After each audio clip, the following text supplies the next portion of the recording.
হরিদা,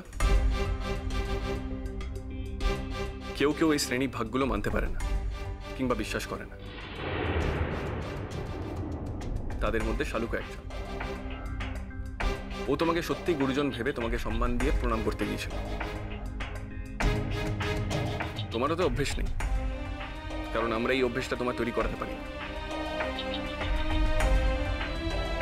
তাই ও তোমাকে প্রণাম করতে গিয়েছিল।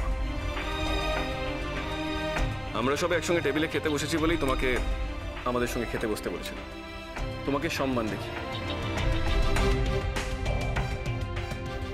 জানি সেই অভ্যেসটা তোমার মধ্যে আমরা তৈরি করে দিতে পারি, কিন্তু এর মানে এটা নয় যে ও পাগল।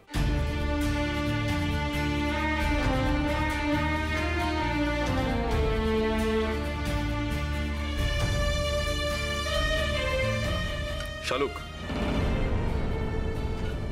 হরিদাও তোমার মতন পান্তা ভাত খেতে ভালোবাসে। ওইসব খাবার হরিদার পোষায় না।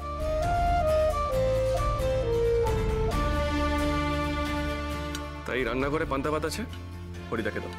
ও মা, বেশ তো। তাহলে হরিদা, আমরা না দুজনে মিলে পরে পান্তা ভাত খেয়ে নেবো, কেমন?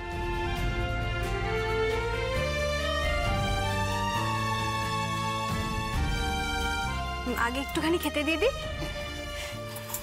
তো তোমাদের চা কফি মুখে দেওয়া গেল? দীপু, আর তোমাদের ফ্রুট জুস। আর আমরা তো কিছুই পেলাম না। আমি এক্ষুনি করে আনছি মেজো কাকিমণি। আকাশ ভাই, আমি তোমার ফলটা এক্ষুনি কেটে আনছি। আমি তো ফল খাবো বলিনি। ফ্রুট জুস খাবো বলেছি। ফ্রুট জুস মানে বোঝো? কাকে দিচ্ছিস রাজার পাঠ? তোর আজকে আর ফ্রুট জুস খাওয়া হলো না।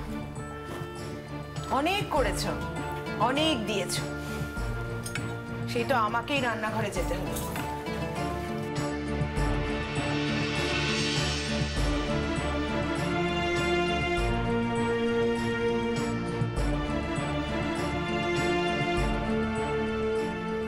মা, আমি করে দেবো। আমি যখন কাজটা করছি তোমাকে আর কিচ্ছু করার দরকার। কাজটা শিখে তবে এখানে এসো। আর শোনো, এটা না তোমার ওই গ্রামের কিতকিত খেলার মাঠ নয়, বুঝলে?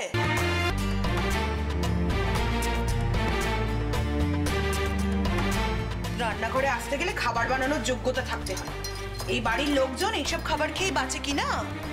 ওই তোমাদের মতো পান্তা ভাত, পেঁয়াজ, কাঁচা লঙ্কা কে থাকে না, বুঝলে?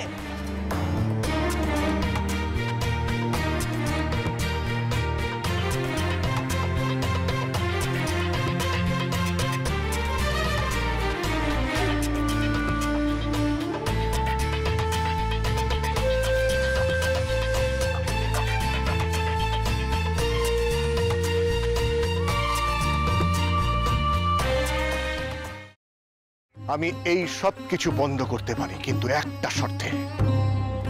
তোমাকে আর দুর্গাকে আমাকে ছুঁয়ে কথা দিতে হবে এর সাথে তোমরা কোনো যোগাযোগ আর রাখবে না। শোনো, আমরা এখনো তোমার মতন এতটা পাথর হয়ে যায়নি। তোমাকে ছুঁয়ে আমি এত বড় কথাটা, এটাই আমার শেষ কথা তোমাকে। দাদা ভাই, পুতুলটা না দিয়ে এসেছি। আস্তে, একেবারে বজরংবলী আন্টির হাতে দিয়েছো তো? না, আমরা তো দরজা দিয়ে গড়িয়ে দিয়েছি। ঘরে তো ঠাম্মু ছিল, তাই ঢুকতে পারিনি। মা ঘরে ছিল? এ বাবা, যদি মার হাতে পড়ে তাহলে তো মুশকিল। ওনার কোনো সর্দারজির সাথে পরিচয় ছিল? সর্দারজি? না, ঠিক আছে।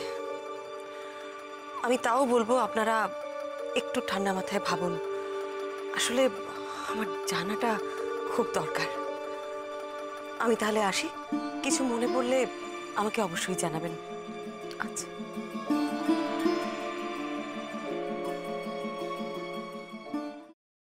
ফ্রাইং প্যানে Emami healthy and tasty refined rice bran oil গরম করে তাতে গোটা কালো সর্ষে আর কারি পাতা ফোড়ন দিয়ে ওর মধ্যে একে একে টমেটো কুচি, বাঁধাকপি বাটা, নুন, হলুদ গুঁড়ো, শুকনো লঙ্কা গুঁড়ো আর সামান্য চিনি দিয়ে ভালো করে কষিয়ে নিয়ে ওই মিশ্রণে কুড়িয়ে বেটে রাখা নারকেল, পাকা লঙ্কা কুচি আর কারি পাতা দিয়ে ভালো করে নাড়াচাড়া করে নামিয়ে নিয়ে নারকেলের স্লাইস, পাকা লঙ্কা স্লাইস আর কারি পাতা দিয়ে সাজিয়ে সার্ভ করুন বাঁধাকপির ঝাল।